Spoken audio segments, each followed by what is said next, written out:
మహిళలు మాట్లాడే మహిళలు ఝాన్సీ గారు వచ్చిన వరకే చేస్తాం అందరూ మాట్లాడచ్చు వచ్చిన మట్టి. నమస్కారం అండి.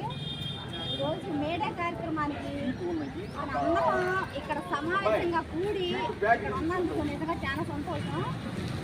మన నాయకులు ఎంతో మంది ఎన్నో త్యాగాలు చేసి బలి అయితే కానీ ఈరోజు అనేది రాదు. నాకు పూర్తిగా తెలియదు కానీ సార్ చెప్తుంటే కొంచెం తింటూ ఉంటాను నేను. కానీ మనం ఏం చేసినా ఒక టైం అనేది కూడా కొంచెం పాటించాలి. అందరం ఐక్యత ఉంటేనే ఏ పనైనా చేస్తాం మనం. కాబట్టి నేను కోరుకునేది ఒకటే, మన అమరవీరులు వాళ్ళు వీరులు అయ్యారంటే వాళ్ళు చేసిన త్యాగాలే. మనం అంత దూరం కాదు కానీ వాళ్ళని స్మరించుకుంటూ ఈరోజు ఇలా మేడే కార్యక్రమం చేసుకుంటున్నామంటే నిజంగా చాలా వాళ్ళకి వందనాలు. అదృష్టవంతులుగా అన్నమాట. వాళ్ళ చేతిని జ్ఞాపకం చేసుకుంటున్నామండి. కాబట్టి మనం అందరం ఐక్యతగా ఉండాలని నేను కోరుకుంటున్నాను.